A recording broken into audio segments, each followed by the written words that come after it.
Conference ਦੇ ਵਿੱਚ ਸਵਾਗਤ ਹੈ।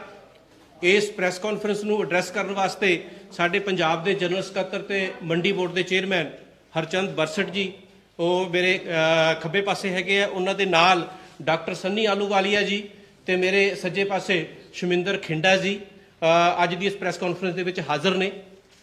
ਬਤੌਰ ਆਮ ਲੋਕਾਂ ਦੀ ਨੁਮਾਇੰਦਾ ਜਮਾਤ ਹੋਣ ਦੇ ਨਾਤੇ ਆਮ ਆਦਮੀ ਪਾਰਟੀ ਦਾ ਇਹ ਫਰਜ਼ ਬਣਦਾ ਆ ਕਿ ਦੇਸ਼ ਦੇ ਵਿੱਚ ਜਿਹੜੀਆਂ ਰਾਜਨੀਤਿਕ ਘਟਨਾਵਾਂ ਜਾਂ ਆਰਥਿਕ ਗਤੀਵਿਧੀਆਂ ਹੁੰਦੀਆਂ ਉਹਨਾਂ ਬਾਰੇ ਆਮ ਲੋਕਾਂ ਨੂੰ ਸੁਚੇਤ ਕੀਤਾ ਜਾਵੇ। ਕੇਂਦਰ ਦੀ ਜਿਹੜੀ ਸਰਕਾਰ ਆ, ਮੋਦੀ ਸਾਹਿਬ ਦੀ ਸਰਕਾਰ ਨੇ, ਉਸਨੇ ਈਵਨ ਸੰਵਿਧਾਨਿਕ ਜਿਹੜੀਆਂ ਸੰਸਥਾਵਾਂ ਹੈਗੀਆਂ ਨੇ ਉਹਨਾਂ ਦੇ ਉੱਤੇ ਵੀ ਇੰਨਾ ਕੁ ਪ੍ਰਭਾਵ ਜਾਂ ਕਬਜ਼ਾ ਬਣਾ ਲਿਆ। ਬਹੁਤ ਸਾਰੀਆਂ ਚੀਜ਼ਾਂ ਆਮ ਲੋਕਾਂ ਦੇ ਵਿੱਚ ਉਹ ਆਉਂਦੀਆਂ ਹੀ ਨਹੀਂ, ਉਹ ਉੱਥੇ ਹੀ ਦਬਾ ਦਿੱਤੀਆਂ ਜਾਂਦੀਆਂ ਨੇ। ਇਹ ਤਾਂ ਭਲਾ ਹੋਵੇ ਹਿੰਸਵਰਗ ਵਰਗੀ ਉਸ ਏਜੰਸੀ ਦਾ ਜਿਸ ਨੇ ਇੱਕ ਐਸਾ ਖੁਲਾਸਾ ਕੀਤਾ ਕਿ ਆਜ਼ਾਦੀ ਤੋਂ ਬਾਅਦ ਦਾ ਸਭ ਤੋਂ ਵੱਡਾ ਜਿਹੜਾ ਘੁਟਾਲਾ ਹੈਗਾ, ਆਰਥਿਕ ਘੁਟਾਲਾ ਹਿੰਦੁਸਤਾਨ ਦੇ ਵਿੱਚ, ਉਹ ਮੋਦੀ ਸਾਹਿਬ ਦੀ ਛਤਰ ਛਾਇਆ ਦੇ ਹੇਠ ਜਿਹੜਾ ਉਹ ਵਾਪਰ ਰਿਹਾ ਹੈਗਾ। ਹਮ ਦੋ ਹਮਾਰੇ ਦੋ ਦੀ ਜਿਹੜੀ ਸਰਕਾਰ ਹਿੰਦੁਸਤਾਨ ਦੇ ਵਿੱਚ ਚੱਲ ਰਹੀ ਹੈ, ਇਸ ਨੇ ਹਿੰਦੁਸਤਾਨ ਨੂੰ ਆਰਥਿਕ ਤੌਰ ਤੇ ਪੂਰੀ ਤਰ੍ਹਾਂ ਮੰਦਹਾਲੀ ਵੱਲ ਧੱਕਤਾ, ਬਰਬਾਦ ਕਰਕੇ ਰੱਖ ਦਿੱਤਾ ਆ। 2014 ਦੇ ਵਿੱਚ ਜਦੋਂ ਮੋਦੀ ਸਾਹਿਬ ਦੀ ਸਰਕਾਰ ਹਿੰਦੁਸਤਾਨ ਦੇ ਵਿੱਚ ਸੱਤਾ 'ਚ ਆਉਂਦੀ ਹੈ ਤਾਂ 53 ਲੱਖ ਕਰੋੜ ਰੁਪਏ ਦਾ ਕਰਜ਼ਾ ਹਿੰਦੁਸਤਾਨ ਦੇ ਜੁੰਮੇ ਸੀ, ਜਿਹੜਾ ਕਿ ਅੱਜ ਵੱਧ ਕੇ 167 ਲੱਖ ਕਰੋੜ ਹੋ ਗਿਆ। ਯਾਨੀ ਕਿ ਪਿਛਲੇ 9 ਸਾਲਾਂ ਦੇ ਵਿੱਚ 114 ਲੱਖ ਕਰੋੜ ਰੁਪਏ ਦਾ ਕਰਜ਼ਾ ਜਿਹੜਾ ਉਹ ਮੋਦੀ ਸਾਹਿਬ ਦੀ ਸਰਕਾਰ ਨੇ ਜਿਹੜਾ ਲਿਆ। ਇਹ ਕਰਜ਼ਾ ਜਿਹੜਾ ਲਿਆ, ਇਹਦਾ ਇਹ ਨਹੀਂ ਦੇਖਣ ਨੂੰ ਮਿਲਿਆ ਕਿ ਇਸ ਦਾ ਕੋਈ ਬੈਨੀਫਿਟ ਜਿਹੜਾ ਹੈਗਾ ਆਮ ਨਾਗਰਿਕ ਨੂੰ ਹੋਇਆ ਹੋਵੇ, ਕਿਸਾਨਾਂ ਨੂੰ ਹੋਇਆ ਹੋਵੇ, ਬਾਰਡਰ ਤੇ ਜਾਣੀ ਕਿ ਸਰਹੱਦਾਂ ਤੇ ਰਾਖੀ ਕਰਦੇ ਨੌਜਵਾਨਾਂ ਨੂੰ ਹੋਇਆ ਹੋਵੇ, ਜਾਂ ਕੋਈ ਦੇਸ਼ ਦੇ ਵਿੱਚ ਬੇਰੁਜ਼ਗਾਰੀ ਨੂੰ ਠੱਲ ਪਈ ਹੋਵੇ। ਬਲਕਿ ਬੇਰੁਜ਼ਗਾਰੀ ਤਾਂ ਅੱਜ ਆਜ਼ਾਦੀ ਤੋਂ ਬਾਅਦ ਸਭ ਤੋਂ ਜਿਹੜਾ ਹੈਗਾ ਉਤਲੇ ਪੱਧਰ ਤੇ ਹੈਗੇ ਆ। ਇਹ ਜਿਹੜੇ ਕਰਜ਼ੇ ਵੀ ਲਏ ਜਾਂਦੇ ਆ ਔਰ ਜਿਹੜੀਆਂ ਪਾਲਿਸੀਆਂ ਬਣਾਈਆਂ ਜਾਂਦੀਆਂ ਨੇ ਉਹ ਇਸ ਤਰੀਕੇ ਨਾਲ ਬਣਾਈਆਂ ਗਈਆਂ ਨੇ ਕਿ ਜਿਹੜੇ ਇਹਨਾਂ ਦੇ ਕਾਰਪੋਰੇਟ ਮਿੱਤਰ ਨੇ, ਜਿਹੜੇ ਕਿ ਸਮੇਂ-ਸਮੇਂ ਤੇ ਪੈਸਾ ਲੈ ਕੇ ਆਮ ਲੋਕਾਂ ਦਾ ਭਜਦੇ ਰਹੇ ਨੇ ਹਿੰਦੁਸਤਾਨ ਦੇ ਵਿੱਚੋਂ, ਇਸ ਤੋਂ ਇਲਾਵਾ ਵੀ 11.5 ਲੱਖ ਕਰੋੜ ਰੁਪਈਆ ਜਿਹੜਾ ਹੈਗਾ ਇਹਨਾਂ ਪਿਛਲੇ 9 ਸਾਲਾਂ ਦੇ ਵਿੱਚ ਕਾਰਪੋਰੇਟ ਦਾ ਇਸ ਮੋਦੀ ਦੀ ਸਰਕਾਰ ਨੇ ਜਿਹੜਾ ਉਹ ਮਾਫ ਕੀਤਾ ਹੈ। ਇਸ ਤੋਂ ਵੱਡੀ ਜਾਨੀ ਕਿ ਘਟਨਾ ਹੋਰ ਕੀ ਹੋ ਸਕਦੀ ਹੈ? ਦੇਸ਼ ਦਾ ਪ੍ਰਧਾਨ ਮੰਤਰੀ ਹੋਵੇ ਔਰ ਦੇਸ਼ ਦੇ ਇੱਕ ਕਾਰਪੋਰੇਟ ਹਾਊਸ ਦੇ ਮਾਲਕ ਨੂੰ ਆਪਣੇ ਜਹਾਜ਼ 'ਚ ਬਿਠਾ ਕੇ ਆਸਟ੍ਰੇਲੀਆ ਲੈ ਕੇ ਜਾਵੇ ਤੇ ਉੱਥੇ ਖਾਣ ਦਾ ਠੇਕਾ ਦਿਵਾਵੇ।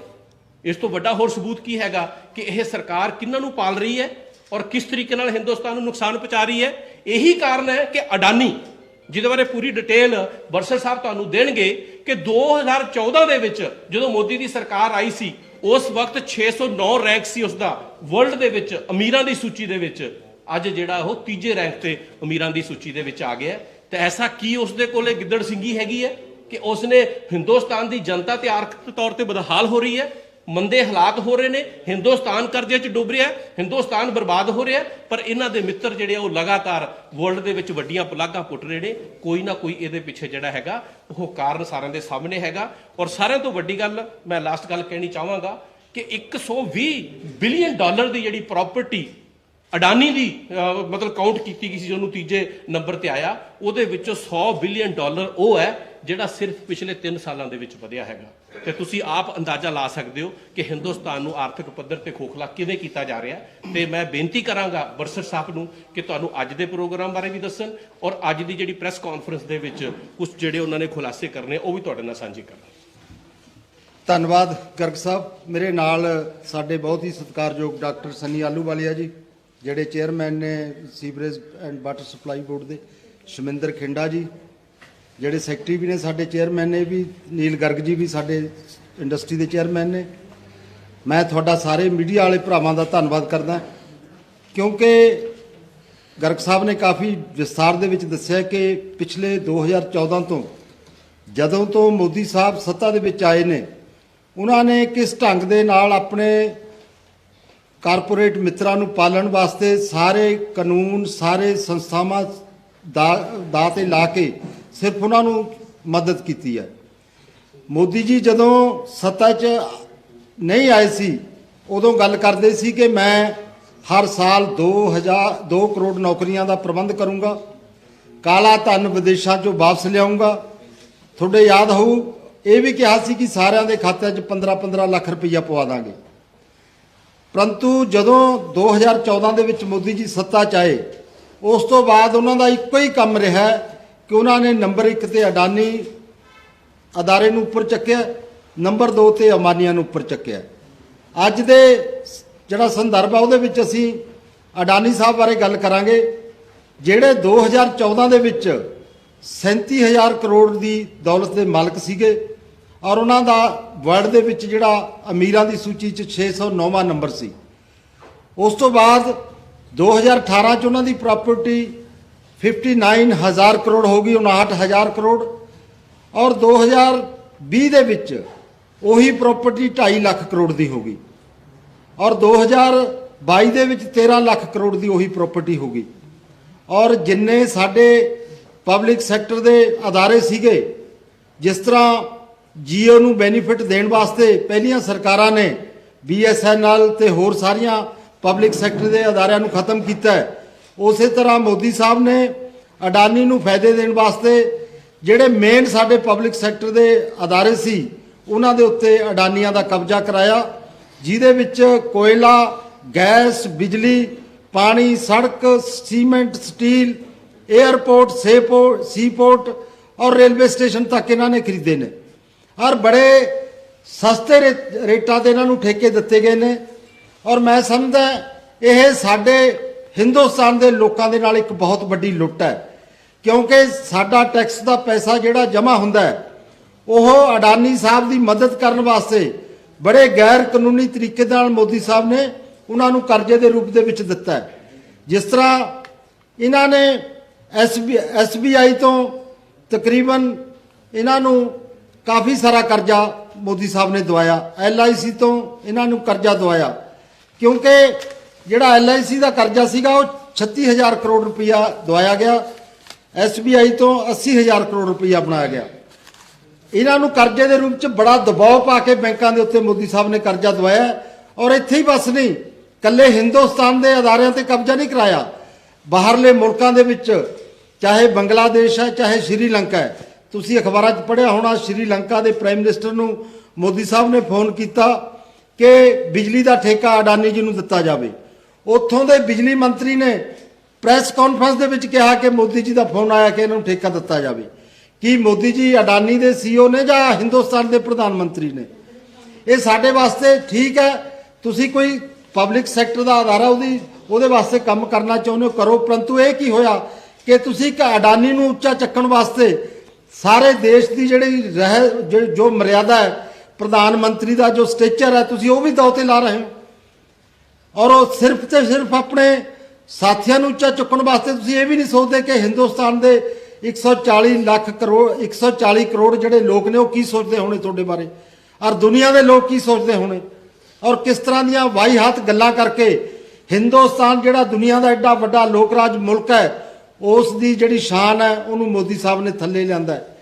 ਔਰ ਆਸਟ੍ਰੇਲੀਆ 'ਚ ਇਹਨਾਂ ਨੂੰ ਕੋਲ ਮਾਈਨ ਦਵਾਈ ਮੋਦੀ ਸਾਹਿਬ ਨੇ, ਉੱਥੇ ਖੁਦ ਜਾ ਕੇ ਆਪਣੇ ਜਹਾਜ਼ਾਂ 'ਚ ਲਿਜਾ ਕੇ ਆਪਣੇ ਨਾਲ ਬਿਠਾ ਕੇ ਇਹ ਕਰਦੇ ਰਹੇ ਨੇ ਸਾਰਾ ਕੁਝ।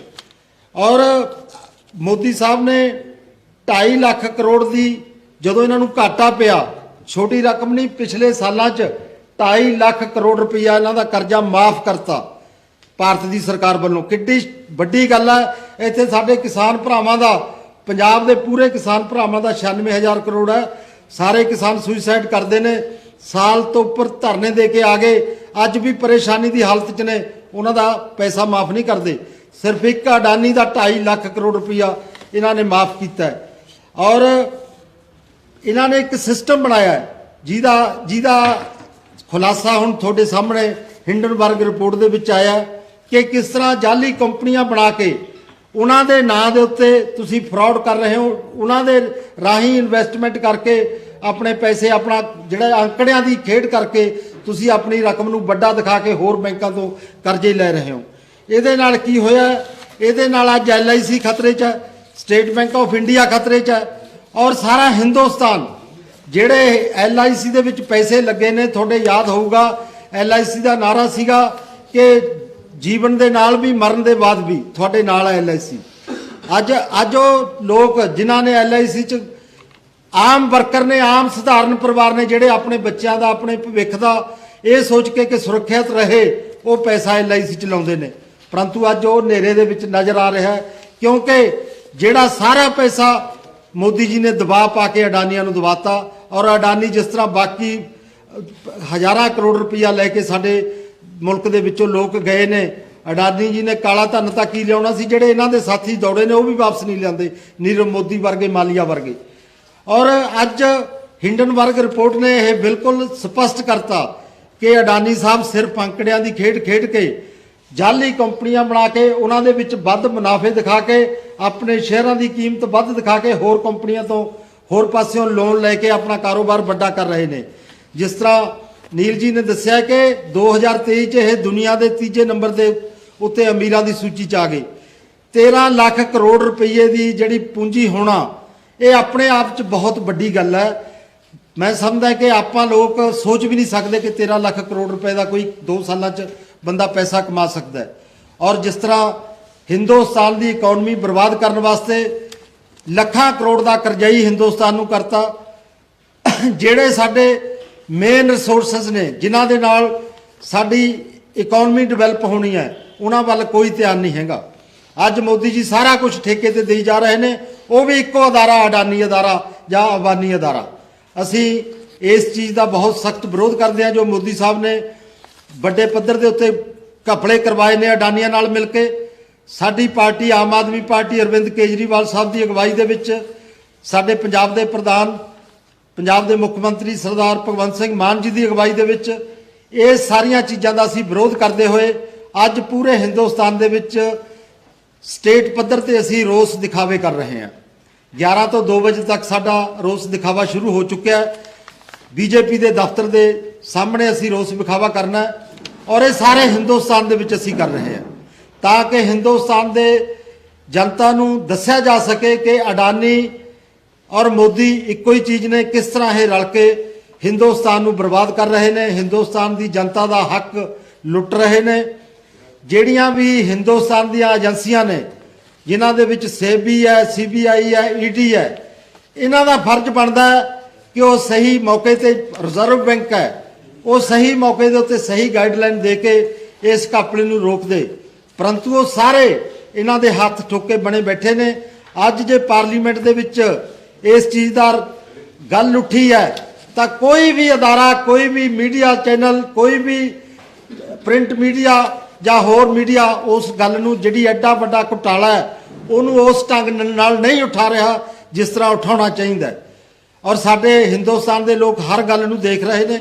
ਮੈਂ ਸਮਝਦਾ ਇਹ ਜਿਹੜਾ ਕਾਰਵਾਈ ਮੋਦੀ ਸਾਹਿਬ ਦੀ ਹਿੰਡਨਬਰਗ ਦੀ ਰਿਪੋਰਟ ਦੇ ਨਾਲ ਲੋਕਾਂ ਦੇ ਸਾਹਮਣੇ ਆਈ ਹੈ, ਇਹ ਆਪਣੇ ਆਪ ਦੇ ਵਿੱਚ ਬਹੁਤ ਵੱਡੀ ਮੋਦੀ ਸਾਹਿਬ ਦੇ ਜਿਹੜੀ ਸ਼ਾਸਨ ਦੇ ਵਿੱਚ ਇੱਕ ਆਖਰੀ ਕਿੱਲ ਸਾਬਤ ਹੋਊਗਾ।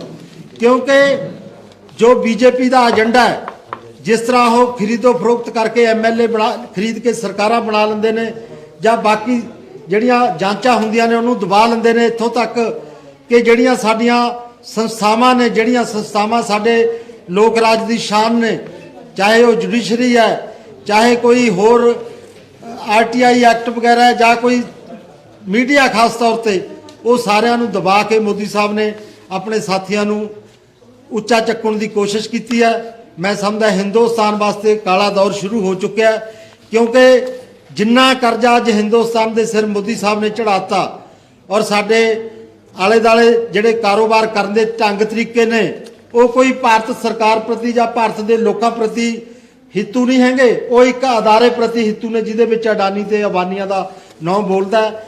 ਅੱਜ ਅਸੀਂ ਅਡਾਨੀ ਦੇ ਇਸ ਸਾਮਰਾਜ ਦਾ ਵਿਰੋਧ ਕਰਦੇ ਹਾਂ, ਮੋਦੀ ਸਾਹਿਬ ਦੀਆਂ ਇਹਨਾਂ ਨੀਤੀਆਂ ਦਾ ਵਿਰੋਧ ਕਰਦੇ ਹਾਂ, ਔਰ ਜੁਆਇੰਟ ਪਾਰਲੀਮੈਂਟ ਕਮੇਟੀ ਦੀ ਜਿਹੜੀ ਅਸੀਂ ਮੰਗ ਕਰਦੇ ਹਾਂ ਕਿ ਪਾਰਲੀਮੈਂਟ ਦੀ ਕਮੇਟੀ ਬਣੇ ਔਰ ਸੁਪਰੀਮ ਕੋਰਟ ਦੀ ਨਿਗਰਾਨੀ ਥੱਲੇ ਲਗਾਤਾਰ ਉਹਦੀ ਜਿਹੜੀ ਪੜਤਾਲ ਹੋਵੇ ਤਾਂ ਕਿ ਸਾਡੇ ਹਿੰਦੁਸਤਾਨ ਦੇ ਲੋਕਾਂ ਨੂੰ ਇਨਸਾਫ ਮਿਲ ਸਕੇ। ਮੈਂ ਤੁਹਾਡਾ ਬਹੁਤ ਇੱਕ ਵਾਰ ਫੇਰ ਧੰਨਵਾਦ ਕਰਦਾ ਔਰ ਆਸ ਕਰਦਾ ਕਿ ਤੁਸੀਂ ਸਾਡੀ ਗੱਲ ਲੋਕਾਂ ਤੱਕ ਜ਼ਰੂਰ ਪਹੁੰਚਾਓਗੇ।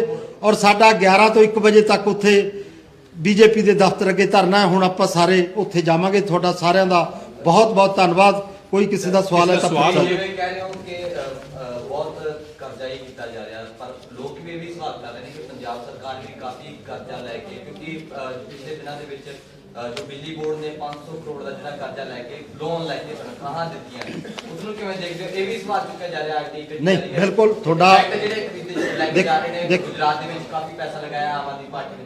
ਨਹੀਂ ਨਹੀਂ, ਕੋਈ ਪੈਸਾ ਨਹੀਂ ਲਾਇਆ ਗੁਜਰਾਤ ਦੇ ਵਿੱਚ। ਗੁਜਰਾਤ 'ਚ ਅਸੀਂ ਆਪਣਾ ਪੈਸਾ ਲਾ ਕੇ ਆਏ ਹਾਂ, ਜਿਹੜੇ ਵਲੰਟੀਅਰ ਗਏ ਸੀਗੇ। ਜਿਹੜੀ ਤੁਸੀਂ ਪੰਜਾਬ ਸਰਕਾਰ ਦੀ ਗੱਲ ਕਰਦੇ ਹੋ, ਤੁਸੀਂ ਸਾਰੇ ਭਲੀ ਭਾਂਤ ਜਾਣੂ ਹੋ ਕਿ ਪੰਜਾਬ ਦੇ ਉੱਤੇ ਪਿਛਲੇ 30 ਸਾਲਾਂ 'ਚ 3 ਲੱਖ ਕਰੋੜ ਤੋਂ ਵੱਧ ਦਾ ਕਰਜ਼ਾ ਚੜ੍ਹਿਆ। ਜਿਹੜੇ ਪੰਜਾਬ ਦੇ ਸਾਰੇ ਅਦਾਰੇ ਸੀਗੇ ਉਹਦੇ ਵਿੱਚ ਚਾਹੇ ਬਿਜਲੀ ਬੋਰਡ ਵੀ ਹੈ ਜਾਂ ਹੋਰ ਅਦਾਰੇ ਨੇ, ਉਹ ਸਾਰਿਆਂ ਦਾ ਹਾਲ ਜੋ ਮੰਦਾ ਕੀਤਾ ਪਿਆ ਪਿਛਲੀਆਂ ਸਰਕਾਰਾਂ ਨੇ ਕੀਤਾ ਹੈ।